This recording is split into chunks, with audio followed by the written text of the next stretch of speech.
All right, my friends, the dev is back, and we're going to go over a bunch of headlines that he missed. Stay tuned.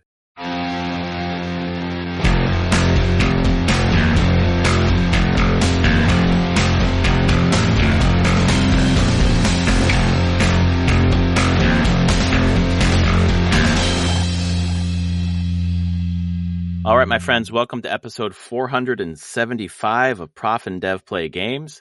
My name is Larry at Prof Plays Games on Blue Sky. Over there is Anthony, the dev at Summer Speak. He has returned. How you doing, man?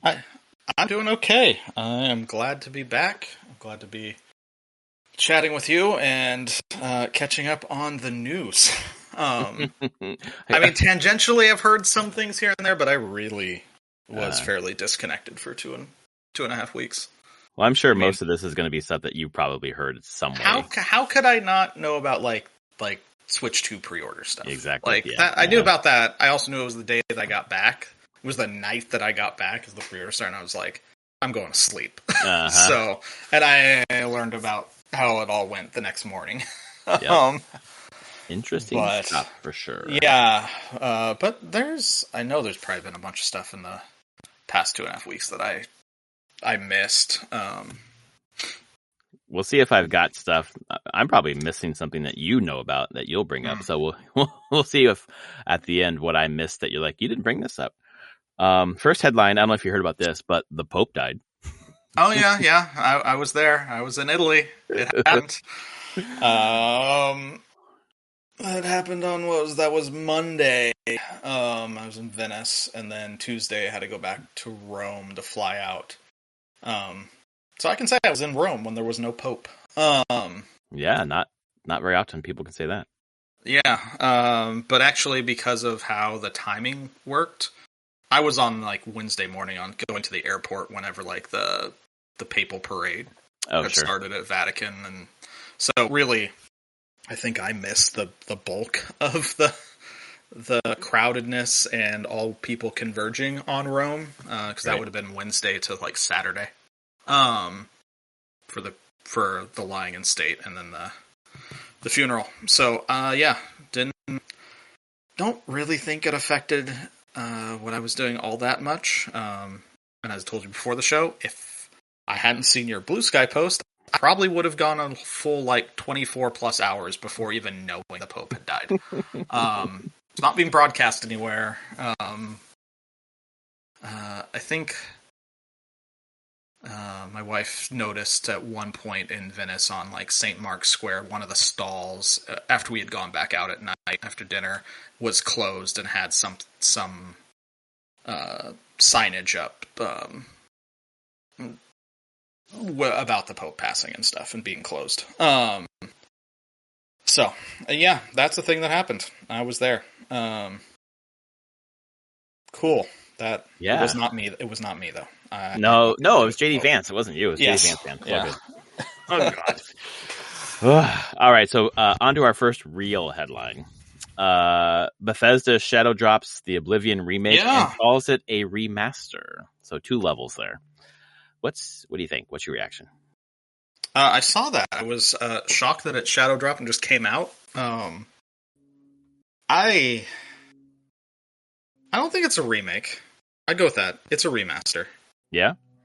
Yeah, because it's running, now that I understand what I've learned, that it's just running the creation engine. They didn't change that. But I thought it was Unreal 5, it's not? No, it's both engines. Oh, interesting. Unreal 5 is just a graphical wrapper. Got it. They didn't reprogram the game in Unreal.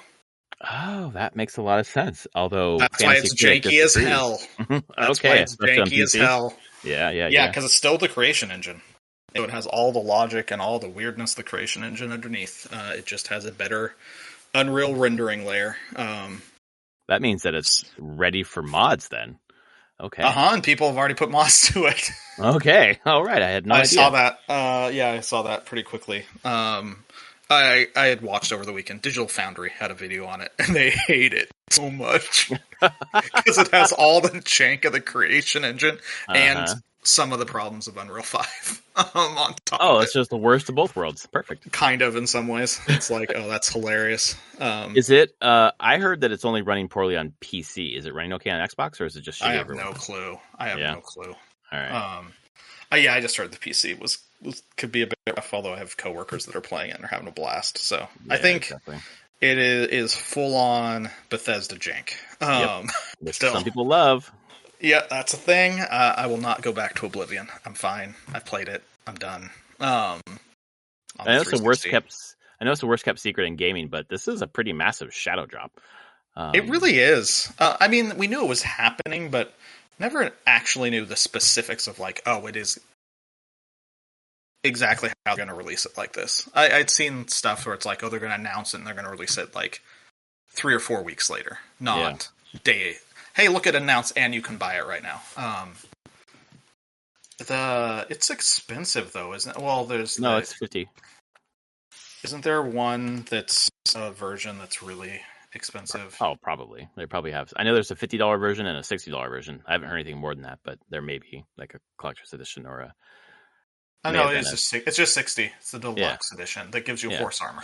Exactly, which is a nice nod back to where it all started. Oh, it's great nod. We love it. Thanks everybody.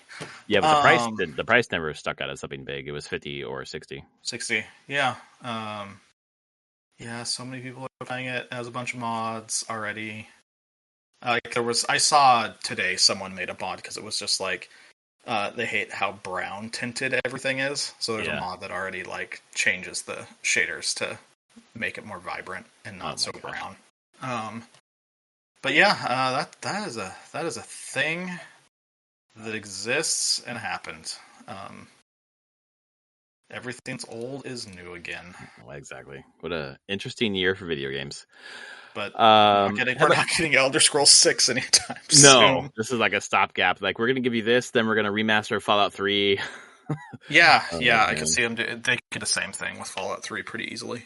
That would be great.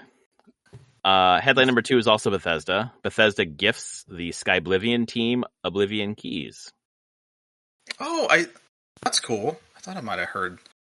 I heard that there was like a Skyblivion or a Skyrim blog that's trying to remake Oblivion. So that's cool though. They didn't shut them down. Are they going to stop? No. So the part of the whole thing was people were feeling so bad for the Skyblivion team, and they're like, we're still going. These two things can exist. And Bethesda was like, yes, they can. Here's keys to our game, the new one. Check it out. Have fun. It was kind of a really cool nod to the mod scene. I think, Bethesda's had a pretty good relationship with the mods scene for the most part. So, yeah. That's cool. Yeah. Headline number 3: Switch to pre-order glitches abound. I want to hear your reaction before I get into my experience. I didn't even try, so I don't know. Everyone at work that wanted one got one. Yeah. I have not come across someone in the US who tried for a pre-order and didn't get it. That is my experience too. All my in real life friends who wanted one got one, or maybe two. Yep. Which tells me stock is pretty good. Yeah, and websites are janky, and they were being slammed when it started. I know that I saw that pretty much every site that big box retailer and stuff that put up pre-orders, their sites went to hell, which kind of expected. There was some interesting stuff happening. Walmart, where I ended up getting my first pre-order, they had a queuing system that started before 9.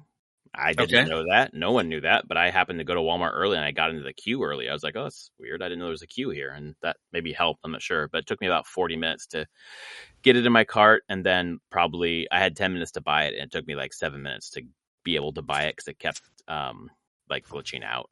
Sure. And then Best Buy didn't start till like 20 minutes later. And then I was able to finally get one into my cart, and then pre-ordered there as well. Have 2 pre-orders, assuming one of them is going to fuck up. So I've got 2 so that I can actually receive one.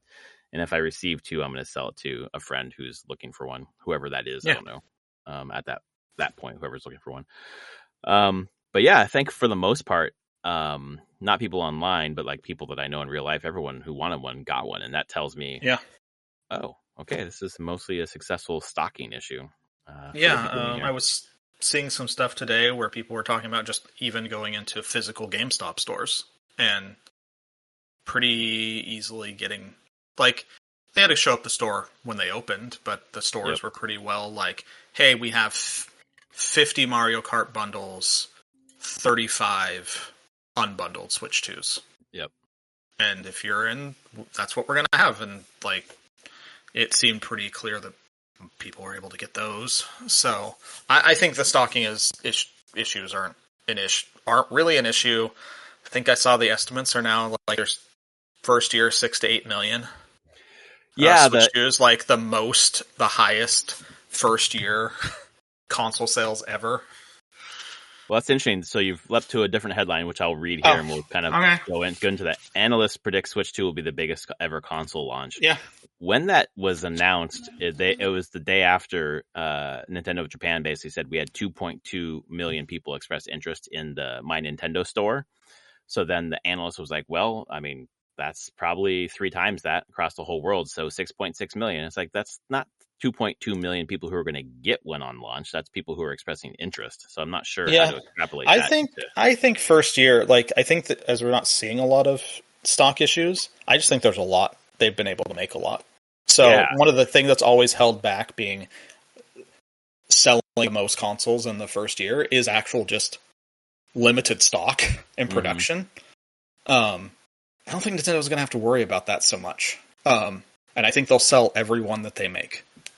Well, it's probably why they didn't launch last year, although maybe they regret that now. But just building up that we stock, all regret it? Everything? Everything. You know, the first 100 days polls of our current president are the worst in history. It's, duh. But yeah, it's pretty interesting to think that everyone who wants one is going to get one. It seems like, and a lot of people want them. So that's a recipe for big launch. So I'm excited about that. As long as I get mine, that's great. I think you will. I think anyone who wants one will be able to get one by the end of the year for sure. Yeah. Holidays will be a big boost again. They might sell out a bit right then, but I just feel like production's really high for them. Who knows if it'll be how expensive it will be to get one by the end of the year, because we don't know. Just roll the dice on any given day to see if we're going to have tariffs, what those tariffs are going to be. It's fun times on that regard. So, well, and that presages another headline. Oh no! Switch 2 console prices stay the same for the launch, but the accessory prices jump $5 to $10. So the way that Nintendo expressed it was, current market conditions, we're going to keep it how it is, because they shipped in a fucking ton of these things before, through the port of Seattle or whatever before it slowed down now. But they tacked on the price to the accessories. So the camera's $5 more, the Pro Controller is $5 more. But those motherfucking amiibo, like a week ago when I was looking at the Tears of the Kingdom amiibo, I'm like, oh, it's $20, cool. No. When I actually finally pre-ordered them a couple days ago, they're $30 now. So they went up 50%. Yeah. They're subsidizing it. They're figuring out the place to put the money. Like, that's the best place to, I don't know, keep the certain the value proposition of selling the console, which they want people to get the console more than anything. Right, because then you sell software on it. Yes, and they can sell those $80 games. Yep. Well, I wonder how many $80 games we're going to have. Like, Mario Kart has consistently been in the top 10 games sold for since it came out, 8 Deluxe. Yeah. So they're like, well, let's tack on a little bit more to that game and just get that over the long haul. But I'm not sure if much else is going to crack above 70. Have they talked about? Have they priced Donkey Kong yet? Yeah, it's 70. It's 70. Okay. Yeah. Mm-hmm. Yeah. So, then I doubt the next $8 game will probably be either the next mainline Mario or Zelda. Yeah, Mario, Zelda, or Smash. Oh yeah, Smash when they get around to it. If they do, yeah, we'll see.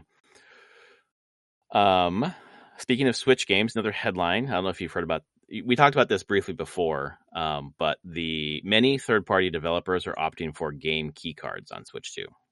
I had not. God damn it! So, like, Cyberpunk is coming out on the cartridge and a couple others, but for the most part, the third part, like Street Fighter 6, Bravely Default, whatever, their game key cards. Why? Well, here's the reason why I think is they've increased the gigabyte size for the Switch 2 cards. I think Switch 1 max was 32, and the max for Switch 2 is 64, so they're double the size. The price is increased. If you have a game key card, you don't have to pay Nintendo for the larger cards. Yeah, I mean, the game key card doesn't have anything on it. It's just a chip in there. Yeah, exactly right. So it costs the base price. The thing that I didn't understand about them before, which I still don't like them, but you can give that card to someone else and they can download the game on their Switch as though it were a physical cartridge. So it's not tied to your system. You still have to download it, but it's not tied to your system. So whoever you sell that to, that download code works for their system, but you can only use it when it's in your system. Okay. So it's an interesting middle ground, but I don't know how I still, if I have a cartridge, I want the game on it. I agree with you, man. I agree with you. I don't love this. I'm trying to avoid having the digital copy. Well, and here's the thing: all of us who are getting the Mario Kart bundle, and obviously the Nintendo first parties are not doing the keycard thing, but the Nintendo servers that first day are going to be fucking slammed because everyone's going to be trying to download that fucking game. Because a lot of us got the bundle. So there you go. Much to this is I'm so happy about this, but goddamn, it just wounds me in my heart. Claire Obscure sells and reviews incredibly well because I fucking counterpicked that goddamn game like a moron. I know you didn't. I think myself and much of the people in industry that I've talked to and everyone were cautiously optimistic about that game. Exactly. Me too. Because let's think about historically, it's a brand new company. They haven't, as far as I know, released anything else to They have not, no. Really show that their quality. They put out some good trailers. Seemed like it showed well in the trailers. But how many games can we line up that had those two things and still just didn't deliver when they released? So many. Yeah, that's why I counterpicked it. I was like, this is going to be middling, unfortunately. And God damn it, my fantasy it is not middling. It sounds like an all timer. Yeah, it's pretty crazy. I didn't get it right now because I have 2 indie games to play. But it's the next one that I would I'll probably pick up maybe next month. But it does. It looks great. I still kind of scratching my head on how they pulled this game off. Right. And how much it cost and how they financed it. Just the voice cast alone. I'm like, how are you getting this voice cast? Right. And everyone I talk to, it sounds like it has a lot of voice acting in it. They didn't skimp on the voice acting, and I'm like, but you have Andy Serkis and Ben Starr. And fucking, what's his name? Daredevil voice actor. Cox. Yeah. Charlie Cox. Charlie Cox is in there. Oh my god. I don't know, and it looks really good. I mean, it's Unreal 5. They're definitely using Unreal to its fullest to a team that knows how to use it to make the best quality game they can and using the tools that Unreal gives you and not lean into the tools that Unreal gives you and not try to fight Unreal. And I think it's paying off. It clearly seems like it. A friend here was just talking about how it the combat honestly feels a bit Souls-like for turn-based with the parrying and attacking. Exactly. He's like, no, you have to be able to do it. You can't ignore it. Exactly. Other voice actor, Jennifer English, who was Shadowheart. Yep. Yeah, she's in it. What in the world is this game? It is a must play. I'm obviously not buying very many new games this year. And this is one that I'm so desperate to play, but I'm finishing an indie game right now. And then I have AC Shadows lined up. I bought that. So I'm going to get to this sometime this year, but god damn, I really want to play it now. The way that the dialogue comes across, I think the clips that I've seen just feels very natural. The characters feel very fleshed out. I'm just really excited about that. Yeah. And the combat system. You should. We should just plan. We'll play this one, and we'll do it at the same time. Yeah, that'd be great. Yeah, let me know when you want to start, and I will drop what I'm doing and jump into it. We'll see whenever I hit it. But yeah, I'm just looking at still sitting at 91 on OpenCritic. It's the highest rated game of the year so far. Which is funny because it came out after the other highest rated game of the year, which was Blueprints, which is what I'm playing right now. We'll get to that. We will get to that. A couple more headlines for you. I think I've got 2 more. Oh no, I got 3 more. Sorry. Right. Ghost of Yotei launches October 2nd. You know, I didn't. All I saw when I tripped was that there was something about Ghost of Yotei. Is there a new trailer? Yes, it's fucking great. Okay, I have not watched the new trailer. I just know it was a new trailer. What was the date again? October 2nd. Awesome. Which tells me GTA 6 does not launch before October 2nd. Probably not. I'm so excited for Ghost of Yotei. Holy crap. Oh. It looks just gorgeous, man. Like, I'm sure it does. I'm really excited about just bumblefucking my way into this. I'm not going to buy that many new games because I'm really able to enjoy the ones that I get and really dig into them. Like the few that I'm going to get this year are just going to round out an amazing year of gaming. It's crazy. Yeah, this year seems like it's going to be real good. I like 2017 levels of good. It's crazy. Yeah. Speaking of crazy, by the way, just going to pause here. I know Barbara listens to this. Barbara, I saw you online today on Switch. I just happened to look at the games that you played recently. 650 hours into Tears of the Kingdom. That is incredible. No wonder you were souped up for Ganon and took him out in the first try. My God.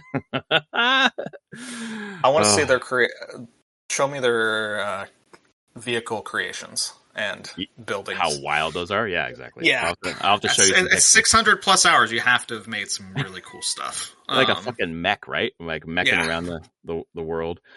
But yeah, Yotei comes out October 2nd. It looks gorgeous. That's a great time for that game. Thank you for reminding me with that so I can watch the trailer. Because that was one that was like Monday or Tuesday when that trailer dropped. I don't remember the day, but it was this week sometime. Yeah, it was early this week. I know it was in the middle of my traveling back, and I just saw, hey, the new trailer came out. That's cool. I need to watch that. I promptly forgot about that in my jet lag. And I'm like, cool. We'll finish recording, and I will watch the new trailer. Awesome. I hit you with a headline that you didn't know. This is good. No. Man, I'm excited for that. So good. All right, 2 more headlines for you. I'll give you I'll save my favorite one for last. Marathon launching in September and is not free to play. Okay. So I knew that there was a big thing when I left, that there was going to be a big Marathon presentation. I hadn't looked into anything of it. So okay, it's launching September. And not free to play. Okay. Not free to play. It's an extraction game. And people right now are playing it, and it's like the closed alpha or whatever, and the Bungie took away the NDA and just said you can stream and talk about it all you want. So okay, must be confident in it. I've heard good stuff, but yeah, we'll see. I mean, Bungie knows gameplay, and people like the art style, so we'll see how it goes. Yeah, that'll be interesting because it will be probably the biggest test to see if the extraction genre can grab a mainstream audience. Yeah. Tarkov has a big audience, but it's not a mainstream game at all. It's pretty niche. Successfully niche. But that Marathon doesn't survive on being niche. It has to be a massive successful game. Bungie has been working on this game for a very long time. Oh yeah, absolutely. So, yeah, this is going to be a test. It's going to be a test if this is a genre that people will flock to and the mainstream will flock to. And I don't know. It's pretty punishing genre. Yeah, I think people are going to give it a try at least with Bungie, and I don't know. Yeah. It's got a chance. It can be punishing. That's the only thing with Extraction is just you're like, oh, look at all this cool stuff I got, and you get out and you're like, okay, I'm going to equip all the cool stuff and go in, and then you die and everyone takes your cool stuff. Exactly. Like, well, what the fuck? Why am I going to play this again if I lose all my good stuff? That's the game. What am I building up for? To be better and hopefully not die. Yes. Some people love that tension, though. Think that's how it thrives. But I also know a lot of people there's a lot of people that do not like that tension. So, like I said, that is my take on Marathon. Is it's going to be real interesting to see how this lands. The shooting and gameplay is going to feel great. That's Bungie. They know what they're doing. Yep. It's just the trappings of the genre that might be hard for people. It's like if you're playing Apex and like, when you die, you lose all your things and you have to then go earn them again. Right. If it had persistence going on, at least in Apex and the typical battle royales, you start from scratch every time and you build up during the match. It doesn't have that meta layer to it. Yeah. So, that's cool though. Right. I should check streams at some point, just see how it's doing. It looks cool. I think the art style looks good and people are enjoying that. So we'll see how it lands, especially with content for sickos who want to play it all the time. Yeah. If there's enough content for them. The last one here, I cannot remember if this happened before you left. So let's see here. Mario Kart World Direct shows open world challenge fun. I believe that the Mario Kart Direct... Did that happen before I left? Yeah, I could not remember. No, that happened while I was... That was the 17th. Where was I on the 17th? I don't know. Somewhere? I was not in the U.S. I was in Tuscany at that point. That was my last day in Tuscany before going on to Venice.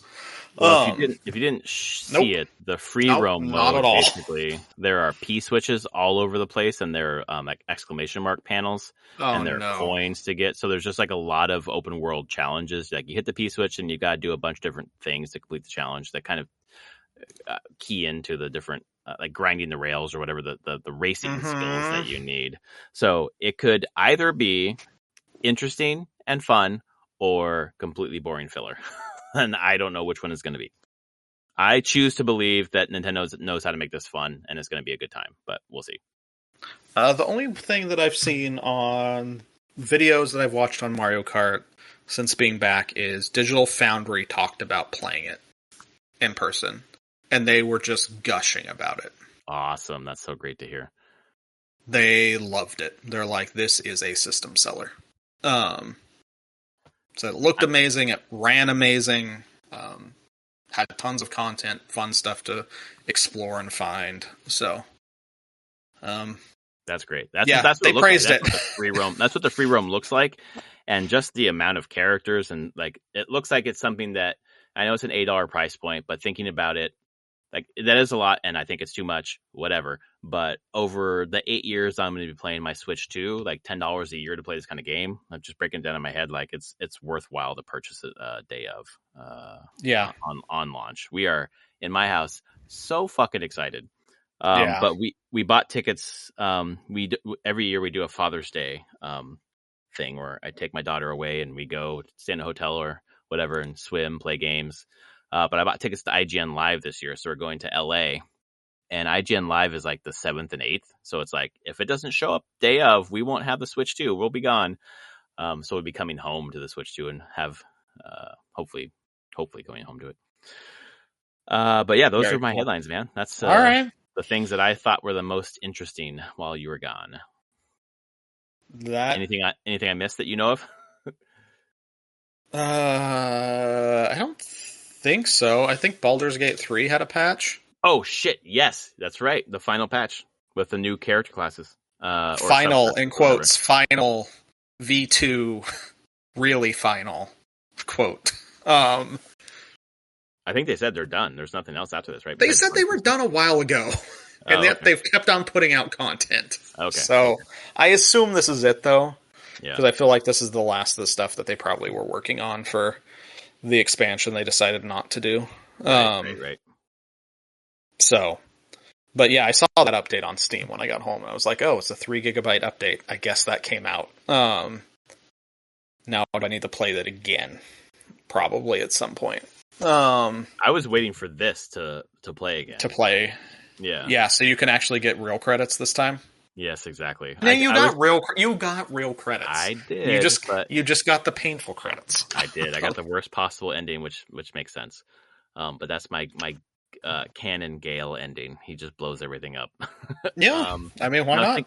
I was thinking like maybe I take that forward and continue, redo it or whatever. I was like, no, they're done. That party's done. Maybe this time I'll pick up Lae'zel and actually have her in my party. The other thing I wanted to ask you about, have you watched any of Last of Us Season 2? I haven't yet. I have not. I haven't. I mean, I haven't been around. I just know that it came out. And I don't know if I'm ready to handle it. That's kind of how I feel too. I'm having a hard time watching stressful TV right now. Yeah, it's gonna be so stressful. Mm-hmm. Yeah. I'll wait, but yes, episode 2 was the big one. My colleague who was watching it was just like, "What the fuck?" Yep. Mm-hmm. I remember when I got to that point in the game, I was like, "Oh my god!" Like, wow, they did that. Jesus, they did. Yep. Decisions come back. They have consequences. Yeah, and unless you're Ellie, there's really there's no such thing as plot armor for any character. Right. Yeah. And Ellie has the plot armor built into her backstory and lore. But I'm like, everyone else is just up to die. But yeah, I saw that was coming out. And that's kind of crazy. But yeah, I don't know. I'm just like, I don't know if I can watch this. It's going to be painful. Really painful. That's how I felt too. I've just been avoiding it. Yeah. But I'm sure it's amazing. So I'll watch it at some point. I just need to, I don't know. Our world needs to be less stressful for me to really enjoy it. And Jesus. Do you know it was not stressful? On my plane flight, there I tried to sleep. It was somewhat successful. Not great. Didn't do a whole lot of sleeping, but on long international plane flights, I put on what I consider the movies I wouldn't watch in at any other time. Oh yeah, absolutely. Like bad movies on the way there. Stuff like that. I watched a movie Bullet Train on the way there. Brad Pitt action flick on a Japanese bullet train. It's incredibly stylized. It was really dumb, but it was my kind of dumb action movie. It's had some fairly clever writing in there. Not at all anything that I expected. And I was like, that's what I get. On the way home, I committed to it.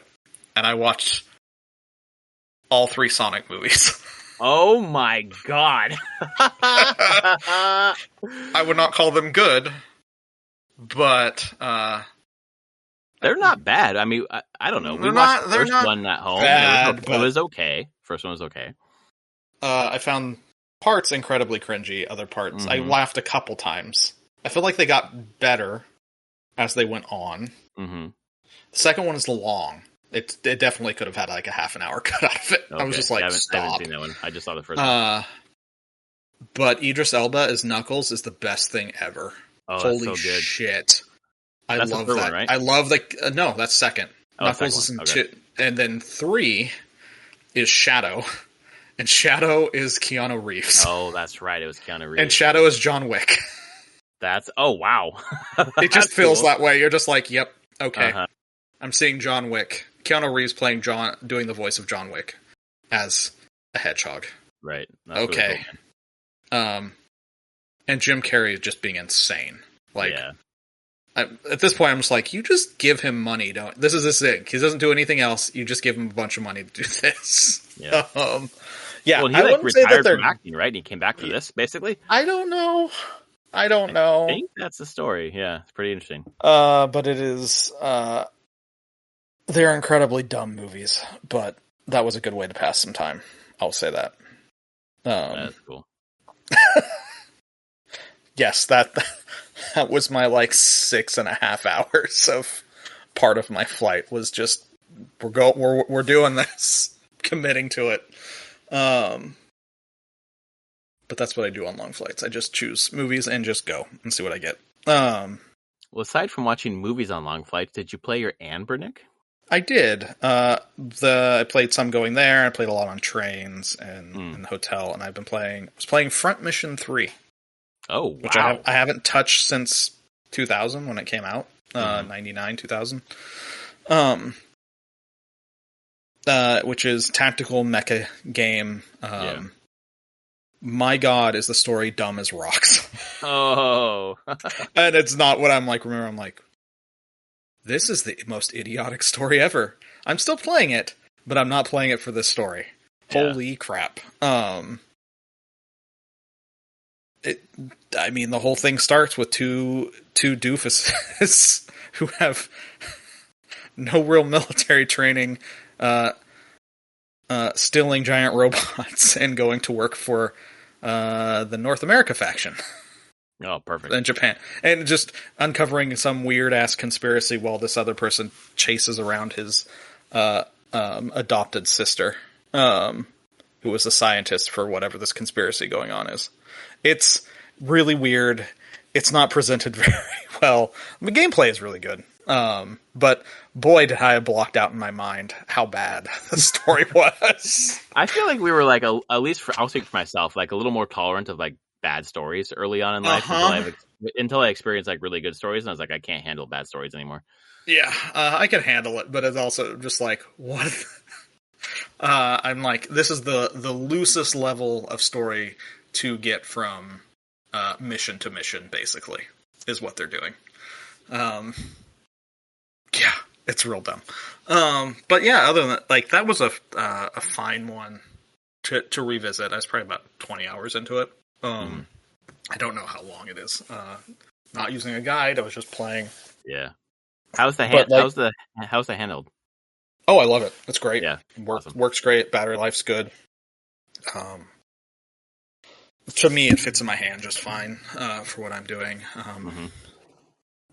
So I played a lot of that. Did I play anything else? I was going to play Parasite Eve, but whatever reason, my ROM that I have on here crashes. So I probably did something wrong when creating it. So it was Front Mission.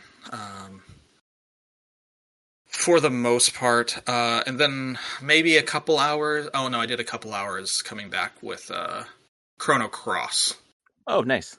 And that is a weird game. Yeah. I can get into it. It's mostly in the way of... the story and everything is fine, and actually was starting to get into that. The combat is really complicated, which is so different than Chrono Trigger, and that's more my complaint. Is that the way the battles play out, it's just you have to manage a lot of things, way more than I was expecting, and needing to understand weird color combos going on, and the way you equip and cast spells is very different. I can see why it's a divisive game. For me on that part is, story-wise and everything, it totally fits with multiple worlds and everything. I'm like, no, this is spiritual successor to Chrono Trigger in that way. But I was not really jiving with the battle system all that much. So, yeah, those are the two things I played while I was gone for the most part. Anything else you've been playing since you've been back, or just trying to catch up? I got back and I was like, okay, there's two games I need to play. Blue Prince and Promise Mascot Agency. Oh yeah. My brain is incredibly jet lagged. I am not in the headspace for Blue Prince. Yeah. I'm going to take Promise Mascot Agency, which is the best description I've seen online is, yeah, you know those side quest mini games in Yakuza? What if you blew one up to a full-size game? Oh my god. And yeah, that is you're just running around a beat down, run down Japanese town in your like K truck with your severed pinky mascot in the back. It definitely has. It's a vibe. That game is such a vibe, and I am here for it. And exactly what I want. I put like how much of time have I put into it? I have put 14 hours into it since getting back on Wednesday. I have 4 achievements left to get. I think it'll be about a 20-hour game. And it's perfect, and it's... I wouldn't say it's low intensity of thought. You're just like, no, you're just going around an open world map. It kind of has like a PS2 weird game going on there kind of feel. Everything I want right now. It's a lot of just, what do I call it? Small open world, like collect-a-thon, go around, do different events. But you're in your K truck that you're driving around doing all these things. With a severed pinky. Wow. Yeah, the severed pinky, the severed pinky mascot, Pinky, in the back, which you can change how her nail is colored. You can change her nail and collect all that stuff. Your K truck, you can upgrade to have gliding wings and a motorboat engine, so you can go in the water and you can glide and has boost, and you can like grind chain link fences.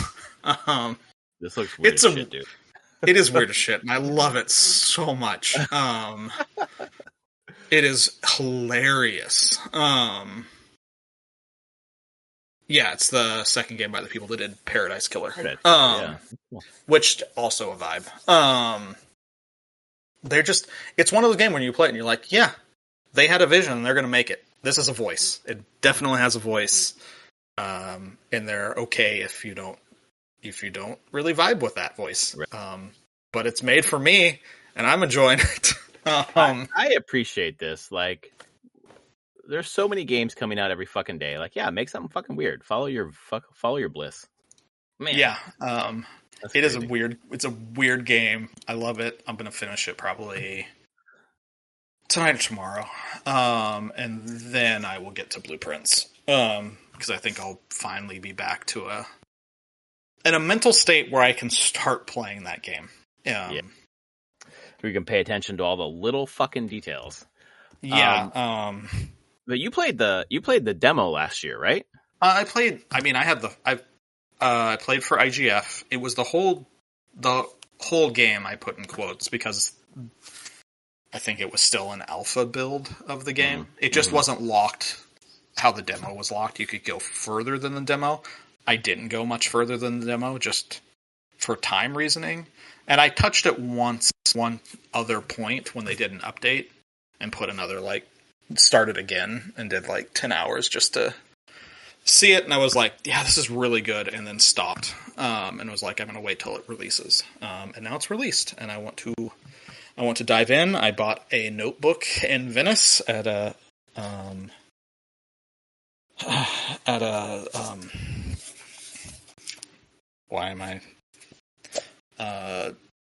paper store there. I forget the name. It will come to me at some point. But I bought a brand new notebook, custom in Venice. Stationery? Yeah, stationery store. That's the word I was looking for. You were looking for the Italian word. No, it was a stationery store. And I bought a new notebook that is specifically for Blueprints. Because I'm going to need it. Yeah. My notebook. You've been playing it, so you can tell me about it. Ravings of a Madman. It became a family game for a while. But then my daughter got scared of one moment. Someone described it on Blue Sky that I told my daughter the next day, and she's hung on to it ever since. It's the scariest non-scary game they've ever played because it's just got a vibe. It's creepy a little bit, and the further you dig into it, it gets a little creepier. It does. But dude, it's good. This is not. I know that you had talked about it forever, and you had picked it up on Fantasy Critic, and I was like, this is not a game that I'm going to play. I'm glad that you like your weird games. So we get to talk about on the podcast. But then people were talking about Jason Schreier was just like, it's the best game, one of the best games I've ever played in my life. I'm like, okay, I should probably check it out. But I was planning on buying it. And then I found out that it was on Game Pass and PlayStation Extra. And I don't have Game Pass, but I have PS Extra. So I just downloaded. I'm like, I'll try it for a couple hours. And I was fucking hooked immediately.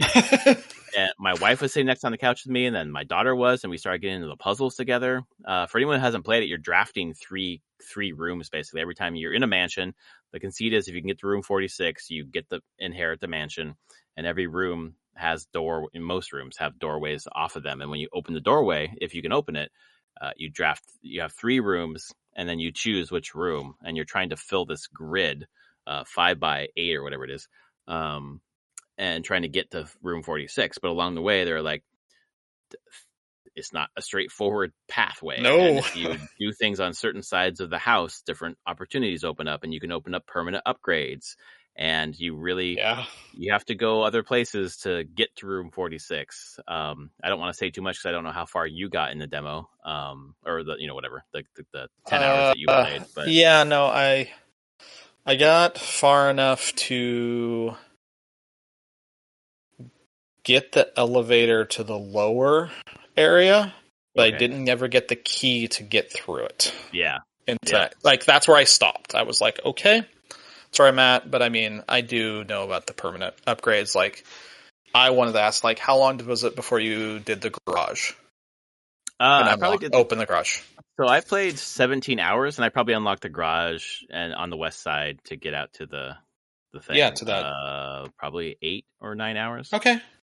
Yeah, so probably that was a revelation now. moment for me of being like, oh, that's happening. And there's stuff that happens on the right side of the house that I haven't, just because of RNG. I know I can do it, but I haven't got it.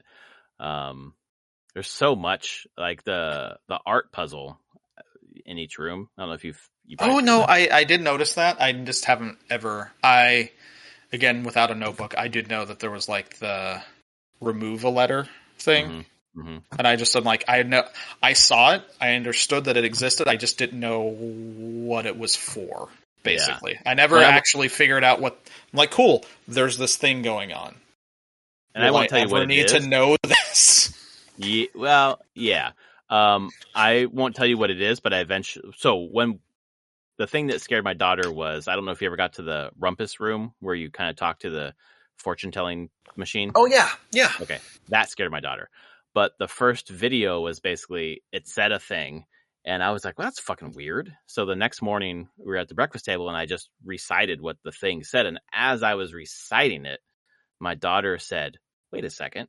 And my wife said, hold on a second. So my wife took out paper and started drawing things. And my daughter stood next to her and was like, this, blah, blah, blah, blah, blah. And then they showed it to me. I was like, holy shit, you just solved it. Wow.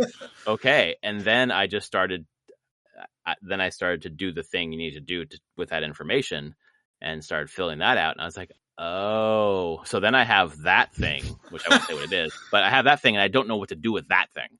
But it's another thing. And then there's another thing on top of that. And, there's things in every room that matter. And I don't know why they matter, but they do. There's chess pieces in every room. Like, this got to matter in some way. So I've got a grid of the house and I've got different pieces of information for each room. It's just like every run is, the goal is to get to room 47. I don't get there, but I've opened up a new room, or I've unlocked the pump room and moved the water around, or and found some other secrets. And it's just like, wow, man. Layers upon layers. So many. Game. I mean, Jason Schreier says he's played 170 hours and is still uncovering things, even though he rolled credits after like 20 hours, So yeah, there's definitely. I have heard that my boss Liz, she talked about how she rolled credits, but she doesn't think she's really done. No, exactly. That's the thing. She's like, I'm unsure. So here's the crazy thing about the development of this game. Have you heard about the developer? All I know is that he did a Magic the Gathering website. Yeah, mythicspoiler.com, which I've been going to for a very long time. Okay. They're just like one of the premier places to go see Magic spoilers as they get put up. You can look at the sets, the expansions. He did this site. He made blueprints over 8 years from revenue from the Mythic spoiler site. Wow. Well, I've never And been to this website before. I've been going to Mythic Spoilers for well over a decade. It may have been like 2010 or so. They've been around a long time. Yeah, it's just a website that collates spoilers that are coming out.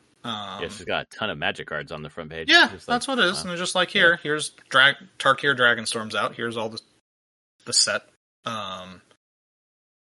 And like newest spoilers. I bet they would have, when Final Fantasy stuff spoils, that will get listed on here as well.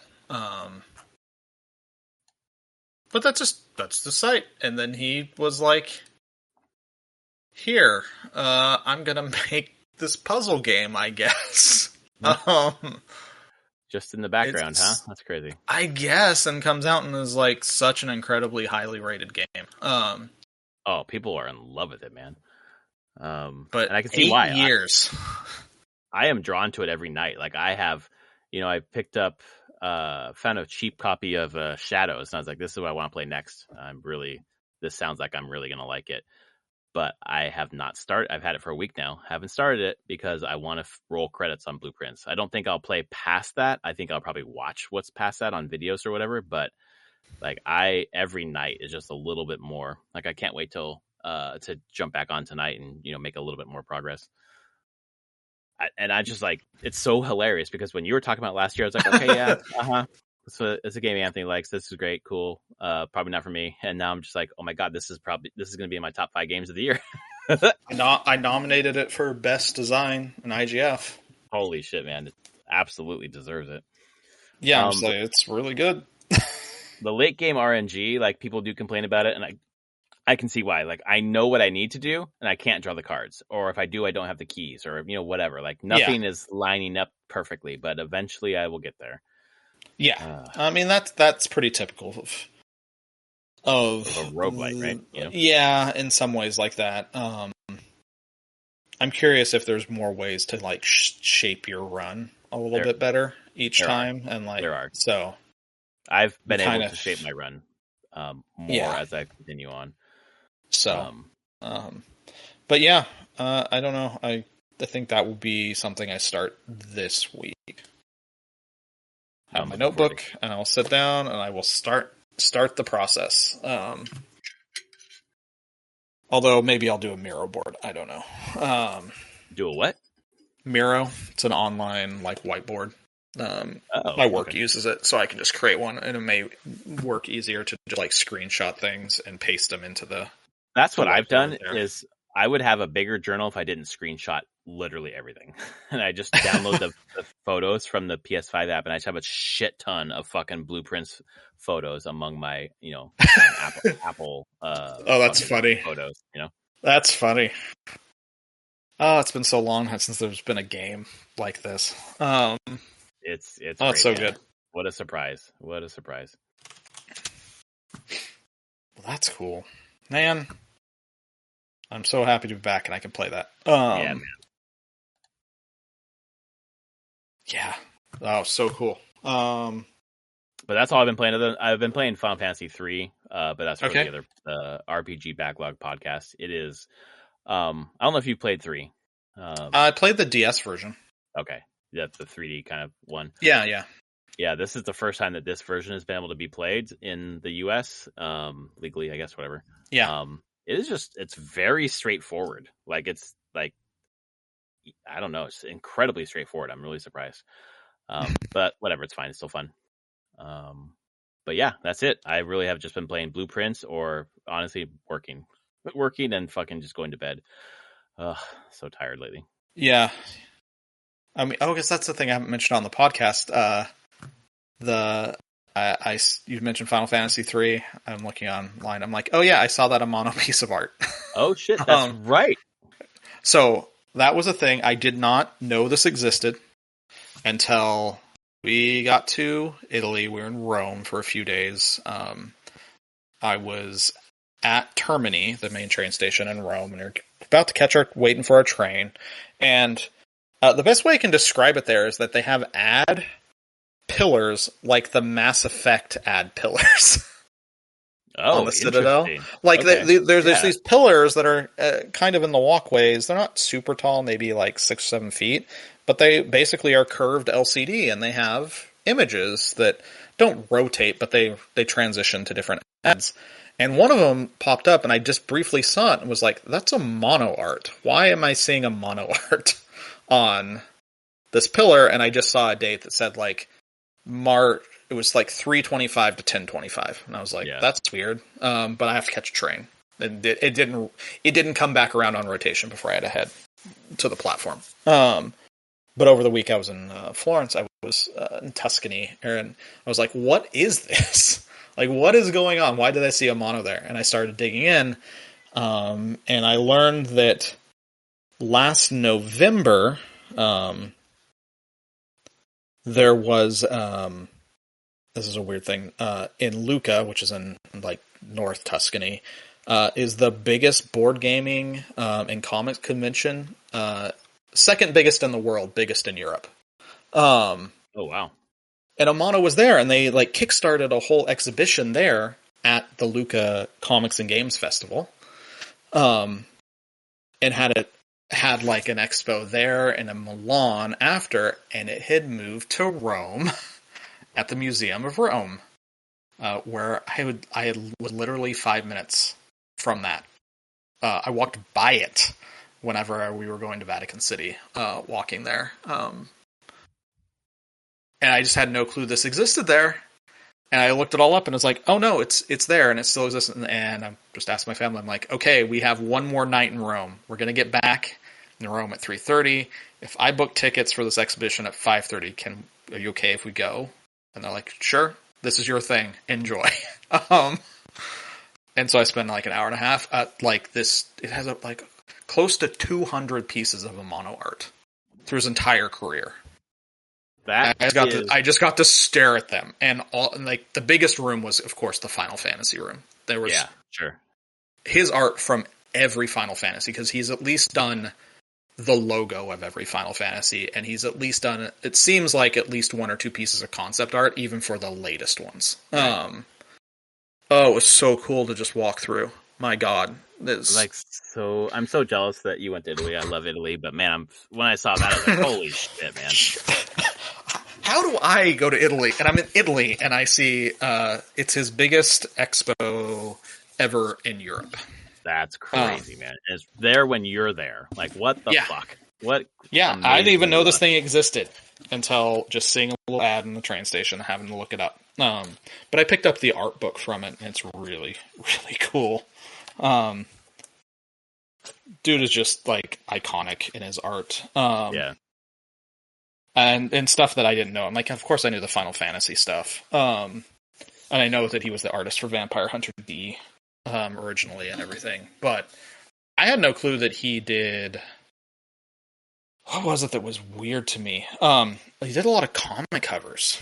So there's like a Batman cover that he did. The Batman one looked really fucking cool. It's like, he did a Wolverine and Elektra covers for Marvel. He's done I don't know where he did it for. He did a Lara Croft. I don't think it's a comic cover. I think it was just a promotional piece, but his Lara Croft looks amazing. It's really weird. It's like, I'm like, okay, this is cool. I got to go to Italy and then see Yoshitaka Amano exhibition and art. So that was cool. And get an art book that I don't think you can get anywhere else. So unbelievable, man. That is so cool. Yeah. Just step in. Like you didn't even know. Like when you went to Japan, you knew that you were going to get in the lottery to go into the Miyazaki Museum, but fucking hell, you didn't know about this at all. I had no clue. It was great. Got to spend a couple hours just staring at incredibly high quality versions of these art and originals, some of them. So cool, man. Yeah, and they let me take pictures of all of it too. So once I have that up, I posted a few pictures. I have a lot of pictures. Yeah. of that place. But yeah, it was really cool. And yeah, you said Final Fantasy 3. I was like, oh yeah, that cover, the Japanese cover, was one of the pieces there. Just all the iconic. Striking. Yeah, exactly. Iconic. Yeah. So yeah, that was cool. I think you're right though. 3 is pretty straightforward overall. It really is. And that's fine. It's good. The job system is cool. It introduces that. That's like the innovation there. But the I don't know, the dungeon design, everything else is just like, this is all very straightforward, but all good. Whatever. It is all good. Yeah. Cool. Anything else for the good of this podcast? No, I think I'm good. All right, folks. Well, thanks for tuning in again. Prof and Dev Play Games. If you like us, please rate us on your podcast service of choice. Tell a friend, and we will be back next week to talk about, we're getting into summer. We're going to move towards some interesting news, I'm sure. So we'll talk about it next week. Later, everyone.